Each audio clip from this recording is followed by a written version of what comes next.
Okay, everybody, and hello, and welcome to Investing with IBD for November 26, 2019. I'm your host, Arusha Pires, and with me today is Patrick Healey. He is a 20-year veteran of the financial services industry and the founder of Caliber Financial Partners. Thanks for being here, Patrick. Yeah, my pleasure. On today's podcast, we will talk about the current markets, avoiding emotional decisions, and we will go over a few current ideas.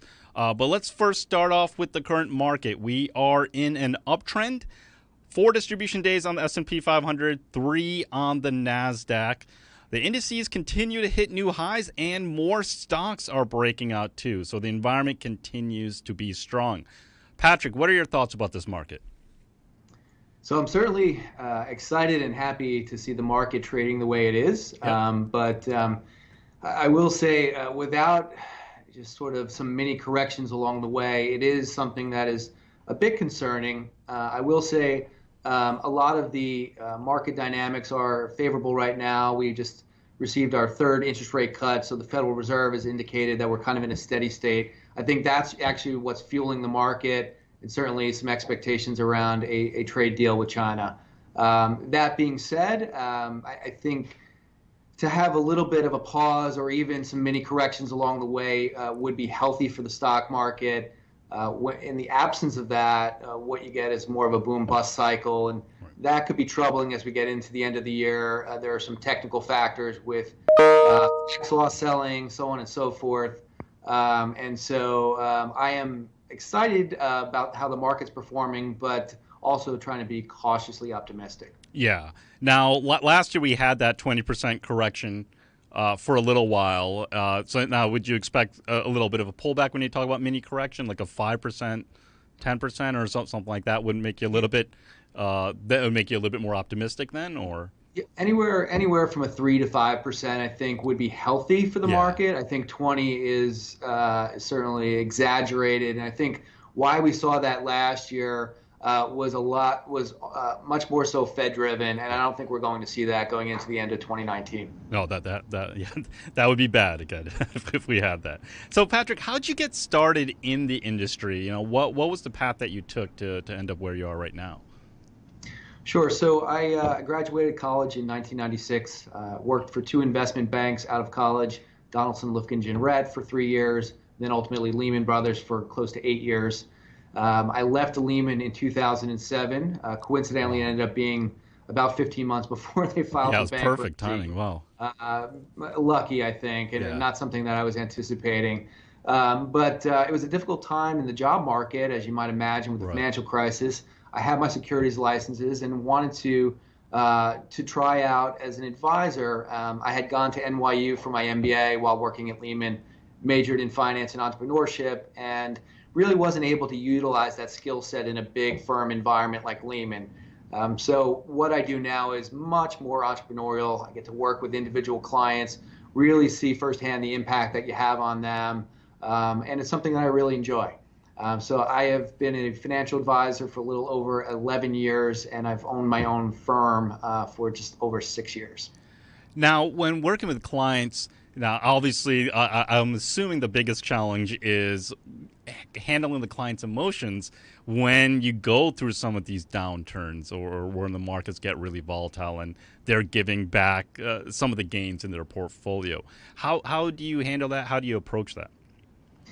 So one of the things that I think a lot of advisors underappreciate or underestimate is how much psychology is involved in working with individual clients and in working in the financial markets. And that's something I spend an awful lot of time on. I do pick individual securities for clients in the accounts that I manage. I have discretionary authority. And so it allows me to really intimately know each position that I'm buying for a client's portfolio. I do my own research. I do extensive amount of research. And so when there is a period of volatility or there might be a sell-off in a particular sector or name, I can really handhold that nervous client through that environment, remind them why we invested in the position in the first place. And really, that's where I earn my compensation, is Mm-hmm. helping people avoid emotional mistakes. And when you're going through the equity research process, what are the things that really stick out to you that makes a great stock? A lot of it has to do with the sector or the strategy that we're trying to tap into. Obviously, for growth names, they're not going to have the same earnings figures that a more stabilized or value name would have. And so you're looking at other types of factors. If it's in a healthcare biotech sector, for example, you're looking at drug trials, you're looking at institutional ownership. You want to make sure that they have a large enough cash position to allow them to go through their research and development cycle. If it's a more value-oriented name, you're looking for a healthy dividend and good dividend coverage ratio.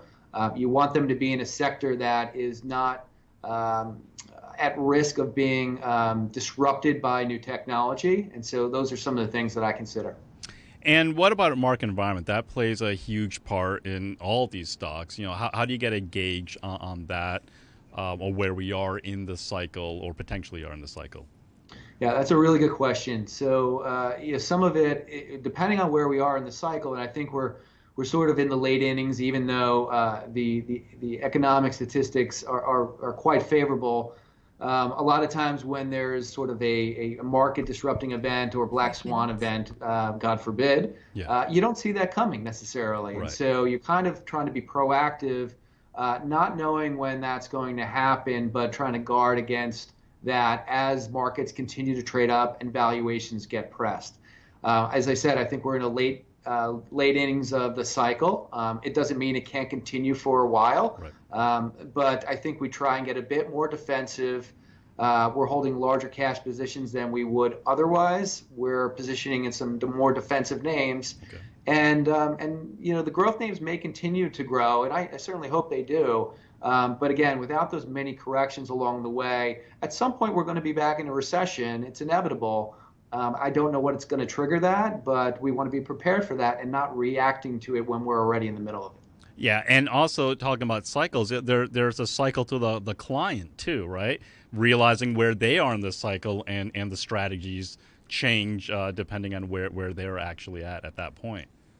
Absolutely. When a client's in accumulation mode because they're in their working years and perhaps their earnings power is at its peak, those are easier times for me to manage through. Yeah. But when a client approaches retirement or is in retirement and they need to draw down on those assets, I can't position them in high growth names per se, because they may need to tap into those assets before the investment thesis can play out, and they may be forced to sell out of a position before it's fully matured and perhaps at a loss. And so that's something I have to avoid for clients that are retirees or those that are drawing down on assets currently. Or even generating income from those assets too. Do you use like a covered call strategy, things like that? I do use options trading for certain clients. I do sell some covered calls to generate some additional income. And I think that's a pretty good strategy to take advantage of where we are in the cycle, right? Valuations are pressed. If you can generate some additional cash by selling some call options on held positions, that's a good strategy. I do use options trading more as a risk measure as well, buying some put protection. I can't get into sophisticated strategies for clients just because I'm precluded from doing so by FINRA standards, but to the extent that I could use covered calls or maybe some protective puts, that's a strategy I'll employ for clients. And if people are interested in learning more about these, are there some good places to go and learn about some of these income generating events or strategies? Yeah, so there's a number of online publications or sites that cater to the retail investor community. And I've used Investopedia before. I've contributed to that site. Kiplinger is another good one. And there really are quite a number of them. A quick Google search will get you a pretty extensive list. Perfect. So the indices continue to make new highs and more stocks continue to participate in this rally. Let's take a quick break, but when we return, we are going to talk about psychology and how it's best or why it's best to avoid emotional decisions when it comes to investment decisions. Stay tuned. Hey, Arusha here with a big announcement. We have launched a brand new interactive video broadcast called IBD Live. IBD Live takes you behind the curtain to see how professionals trade. Log on and watch live as IBD's analysts and portfolio managers follow the first hour of market action and pick winning stocks. You get to listen to our conversations, see our screens, and ask us questions all in real time. If you've ever wanted to trade alongside a team of experts, this is your chance. Go to investors.com/IBD Live and sign up to get your first 2 weeks for free.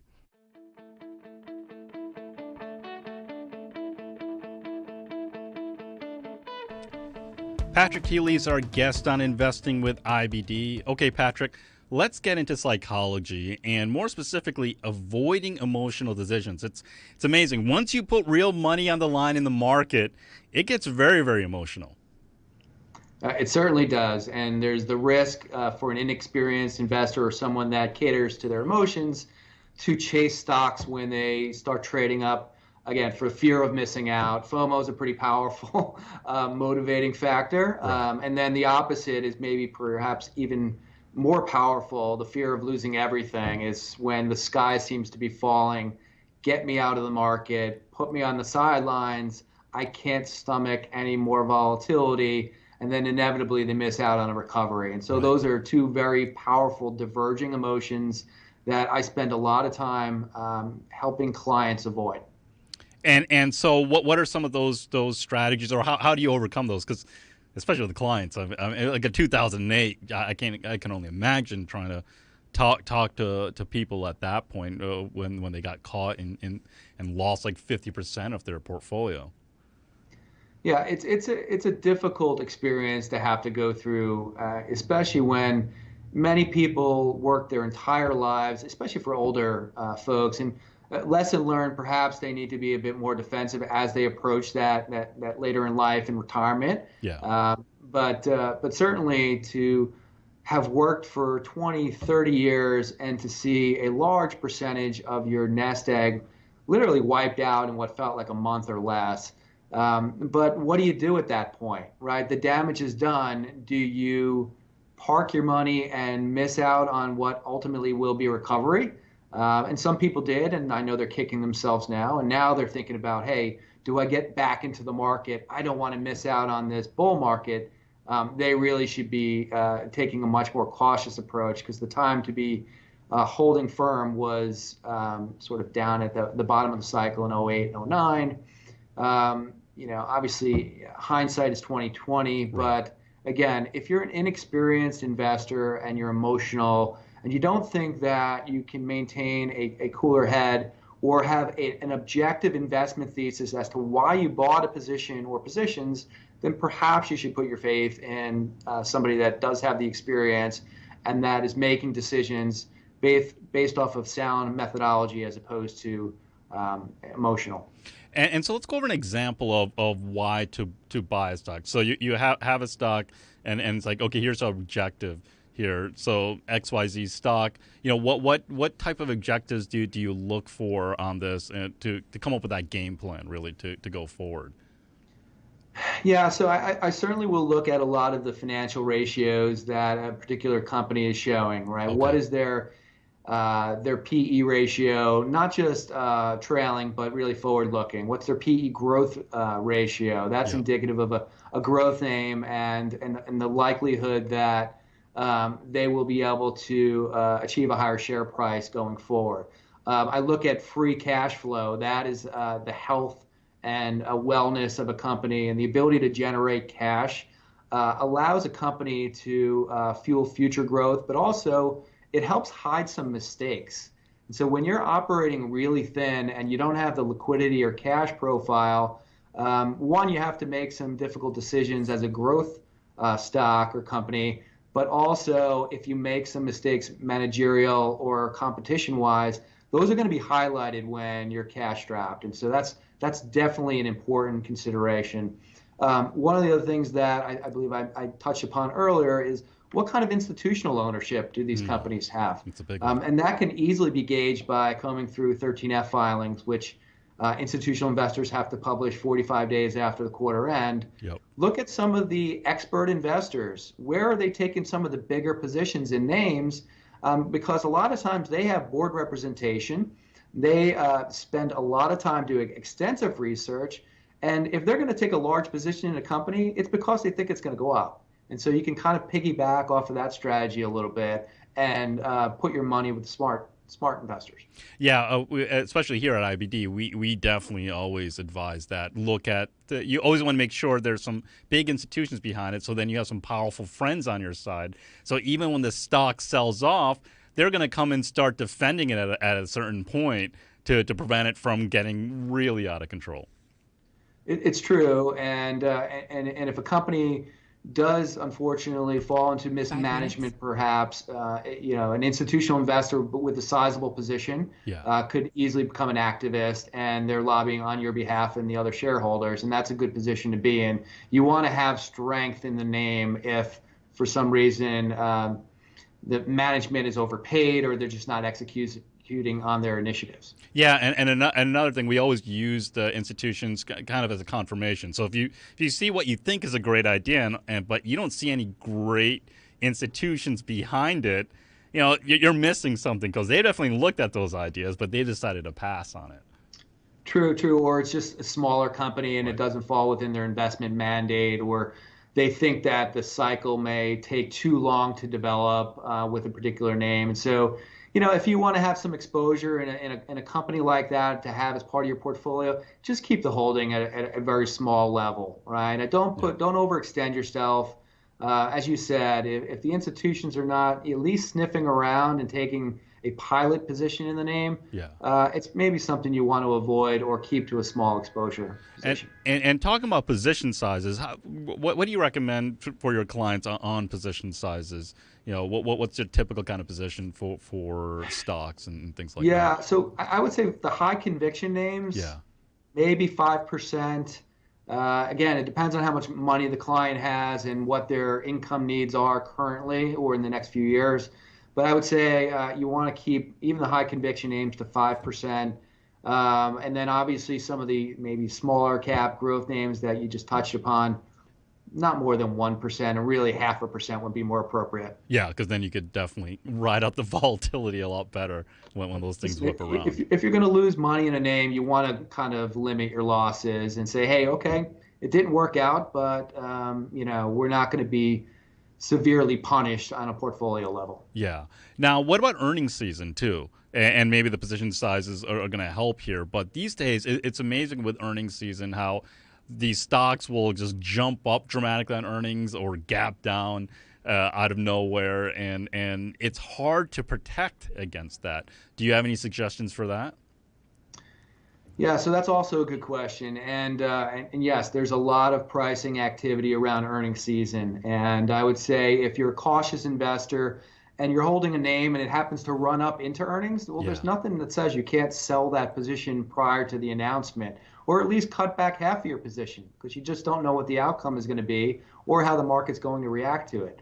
And so if you do get a run up into earnings, it may be prudent to kind of trim off a portion of your position and wait to see and get more clarity on how the numbers look. A lot of it is guidance related, not so much the prior quarter.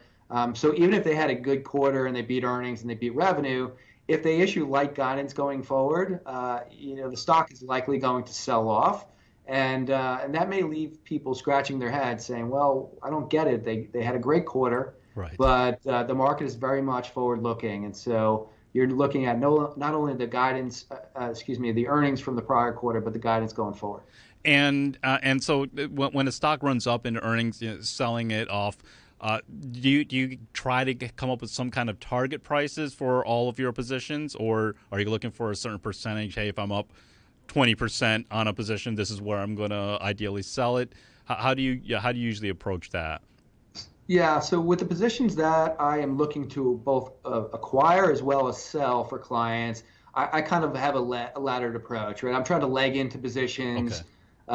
As a stock perhaps sells off, you can buy some shares and then look for a lower entry point to get more shares, and then ultimately consolidate your position at perhaps what you think is going to be the bottom.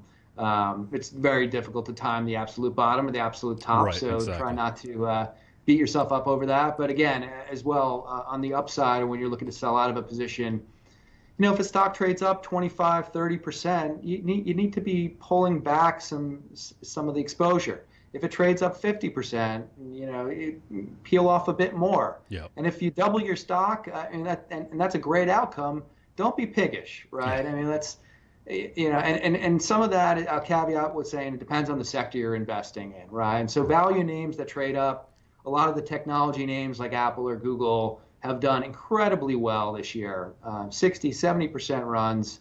That's not sustainable indefinitely. And so I've been kind of looking to cull some of those positions in recent weeks, just because there still remains some uncertainty around the trade war. Mm-hmm. And I think the market is kind of pricing in that we're going to get a deal done, and maybe a big deal, and I am not certain that that's going to be the case. So I think it's prudent to pull back some exposure, especially in the names that could be impacted by the trade war. Yeah, and that's part of managing your emotions too, right? A lot of times, and this is something that I've found over the years with investing, the hardest is when I'm up good on a position, big on a position, it's hard for me to sell because I'm finally right on that position. He's like, I made a judgment call, I executed it, and now I'm up on it.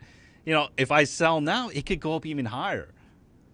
It can, and there's that risk of seller's remorse, so to speak, right? And all the more reason to maybe consider selling a percentage of your holdings, right? It's not an all or nothing, right? So if you sell 30% of your holdings in a particular name and the stock continues to run, well, great. You still want it to go up because you still hold additional shares. Right. And if it sells off, well, then you feel like, okay, maybe you reacquire those shares that you sold at a certain level, but now you're getting in at a better entry point and you're booking a profit. Perfect. Manage your emotions and following a solid plan will help you become more successful in the markets. Coming up next, Patrick and I will talk about 3 stock ideas. We'll be back. Hey everyone, it's Alyssa Corum with Investors Business Daily here, and I want to tell you all about our new series, Investing Strategies with IBD at NASDAQ, where we're coming to you each week from the NASDAQ market site in Times Square. Our show is all about helping investors make smarter decisions with their money by providing actionable insights. We'll analyze current market conditions through IBD's proven market timing perspective. We'll have analysts sharing the inside scoop on the hottest growth stocks from top-performing sectors. We'll walk you through the best tactics for buying and selling top stocks and ETFs to give you an edge with your investments. And we'll get the latest strategic insights from trending companies straight from the executives themselves. Investing Strategies starts now.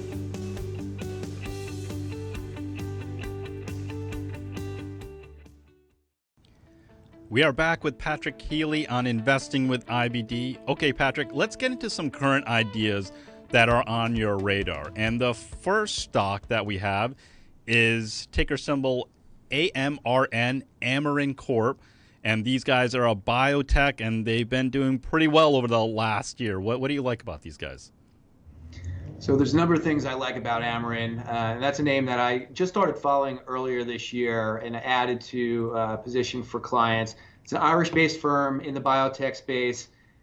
They have FDA approval on their cardiovascular drug. It's called Vascepa. Okay. And last week they had an AdCom, or an advisory committee meeting with the FDA as they're applying for an expanded label for that same drug. It's currently approved for people with high triglycerides, and they're trying to get an expanded label to allow a much, much larger percentage of the population to be treatable with the same drug. The AdCom vote was 16-0 in favor, and the FDA meeting is scheduled for December 28th. There's some speculation in the market that they may even receive approval prior to that date. And really, the debate right now is over what the label warning is going to say and how expansive the population will be for that expanded label. So one of the other things, like it's a huge market. Mm-hmm. It really could stand to be a blockbuster drug. The best performing drug, I believe, is Lipitor from Pfizer, which is now off patent. So I think Amarin is a very attractive takeover candidate. Large institutional ownership from a very well-known healthcare hedge fund by the name of the Baker Brothers. They have somewhere around $800 million, I believe, in exposure in the company. That is a very, very substantial bet by very, very smart gentlemen. And so I think this company is a likely takeover candidate. And there was a pullback in the stock last week as an analyst kind of issued a more of a bearish report. And I took that as a gift to acquire more shares. And so last year, it looks like last September in 2018, it had a big jump there. Was that was that an FDA approval, or what, did you remember what happened there? It was just a monster jump. So that was the FDA approval for the first indication for Vascepa, and the AdCom meeting that took place a week or so ago was for expanded label to treat a much larger population. Again, the debate is over whether it's going to be for primary preventative measures or secondary, and how big that population can be. And there's a lot of watchful eyes on that FDA decision going into the end of the year. If it's a favorable outcome and a broad label indication, this stock is going to be a real blockbuster, I think. And again, a big pharma company will likely want to snatch them up before they grow their revenues too aggressively. Yeah, because if it becomes a preventative kind of drug, it would be like a Lipitor, right? Where everyone's taking Lipitor to lower their cholesterol and prevent the heart attack and things like that. Correct. Right. It's a huge treatable population, and I certainly been following the name closely. And some big hopes for the company going forward. Okay, so that was Amarin, ticker symbol AMRN. Let's go to the second stock, and this is another biotech stock, and this ticker symbol is ACAD, and this is Acadia Pharmaceuticals. This is a company that I own shares in too here. And what do you like about this company? You were pretty optimistic about this one too. Certainly. And this is a name that I've followed for 3+ years now. They develop drugs to treat psychosis related to various indications: Parkinson's disease, dementia, schizophrenia, Alzheimer's. They are currently approved for Parkinson's disease psychosis. Their drug is called Nuplazid. You have likely seen some commercials on various networks. They've really expanded their marketing outreach this year, and you've seen revenues grow significantly. They just had, a couple of months ago, they had interim trial readout for schizophrenia, and it was incredibly favorable outcome of the results. So they were able to stop the trial mid-trial, save a lot of R&D money, and they're going to apply for that other indication in the first half of 2020. Coincidentally enough, yesterday they just came out with interim results for another treatable population for the same drug. Wow. For dementia. And it was a favorable outcome. They met their primary end goal, and so they will be developing a phase 3 trial for that treatable population in 2020. It'll take a couple of years, but again, common theme, just like Amarin, Baker Brothers owns north of $1 billion of this company. They don't make that kind of a bet unless they really feel strong that the company is a blockbuster and ultimately could be acquired by a larger pharma player. Yeah, and so now when they got approval mid-trial, was that back in September when they had that monster jump, like September 13th, the week of September 13th? So that's when the stock jumped significantly. It wasn't approval, let's be clear, but the data readout was so demonstrative that they were able to stop the trial at the advice of the trial experts, and so they're going to move right into applying for expanded label for that population in 2020. First of all, the company's been growing revenue significantly in 2019. They went through a bit of a kind of a rough patch in 2018. There was a negative article advanced by CNN suggesting that there were a lot of premature deaths for the population. It ended up being debunked by the FDA, and so the company has certainly restored its upward trajectory. And I think this is a takeout candidate in 2020, if not sooner. Yeah, no, and especially, and you mentioned it again, the Baker brothers are behind this too with over $1 billion in it. So you have some These are, powerful friends. yeah, I'm sorry. These are both $7 billion market cap type companies, and Yeah. so they kind of fall within the mid cap range. So, a lot of the big pharma players like Pfizer, like Biogen, like Bristol Myers just acquired Celgene. But a Yep. lot of the big pharma players are looking to replenish their pipeline as their big drugs go off patent, and so they are flush with cash, especially after the tax legislation from 2018. They're certainly looking to kind of buy revenue and some of the emerging technologies, and those are two names that I really, really like. Perfect. Now let's go to the third idea here, and this is a REIT and ticker symbol VTR Ventas. And what do you like about these guys? So when I manage portfolios for clients, I try to take a barbell approach, right? So some of these names in the biotech space are certainly alpha generating potential, but there's a Right. lot of volatility there. Right. And for, again, emotional or inexperienced investors, that's sometimes difficult to stomach. And so I am trying to create sort of a more conservative opposite end of the barbell where you're generating more income-oriented investments. Ventas is a healthcare REIT. They are the biggest player in the space. Okay. There are a lot of very favorable demographics for healthcare, senior care, and assisted living. And so as the population continues to age and medical advancements are keeping them alive, then they a lot of times need that care. It just creates a tremendous amount of demand with the older generation for that types of property. Ventas is the biggest player in the space. It's a healthy dividend name, 5.5% currently. It's a name that I think is less volatile than some of the smaller cap REITs. I think commercial real estate is a favorable asset class given the current interest rate environment, and I think the demographics really line up well for senior housing, and that's what Ventas plays in. And it's amazing how well a lot of these REITs have done over the last year, and that's due to the lower interest rates, and these companies just continue to acquire more and more properties. So that's part of it, right? The better capitalized names, the names like Ventas, are able to acquire smaller portfolios, smaller competitors, or just portfolios of real estate at suitable valuations. Okay. They're also able to use their stock as currency. So as your stock continues to rally, you may be able to issue in a secondary offering at a nice valuation without diluting your existing shareholders too much, and really improve your portfolio and grow that portfolio.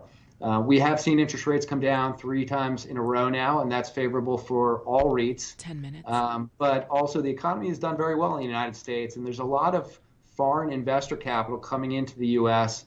Because they realize it's the strongest economy, and that's served very well for the real estate space and real assets in general. Yeah, and it's interesting also with the senior housing. There are a number of senior housing stocks that have started to hit all-time highs over the last month or so. Medicis comes to mind, and a few of the others in that group. They've just been really rallying pretty well over the last quarter or so. So that's definitely true, and coincidentally enough, Ventas has actually sold off quite a bit. Their last earnings announcement a few weeks back was, again, the numbers looked fine, but in terms of forward guidance, they're anticipating a slowdown in growth and really kind of having that pick up again in 2021. Okay. And so there was a negative reaction on the stock, which is why the dividend yield is trading where it is and why the price is backed off from a 52-week high. I think it represents a good entry point. Perfect. Current levels. And so when you're talking about the barbell approach with the biotechs and the more volatile stocks, those would be the ones where you have 1% positions or so to handle the volatility and try to hold it for the longer term and generate the alpha, right? Sure. You have to, and this is a tough thing again for people, you have to wrap your mind around the fact that you're going to lose money in some of these names. And so you want to have a basket investing approach, whether you pick 10 or 12 names individually or you tap in through an ETF wrapper. Yes. And there are a number of them in the biotech space that allow you to get exposure to 30 or 40 names that is professionally managed. But you have to understand that this is by no means a guarantee. Drug development is a lengthy and expensive process, and there will be failures along the way, and that you hope that the names that you pick, 2 or 3 of them will overcompensate for some of the ones that will lose money. Excellent. So there are 3 ideas to consider and add to your watch list. Thanks, Patrick, for joining us today. That's my pleasure. That's it for this week on Investing with IBD. Next week, we will have Mark Ritchie II on the show. He is the managing partner and chief investment officer of RTM Capital Advisors. So that's it. I'm Arusha Pierce, and thanks for listening.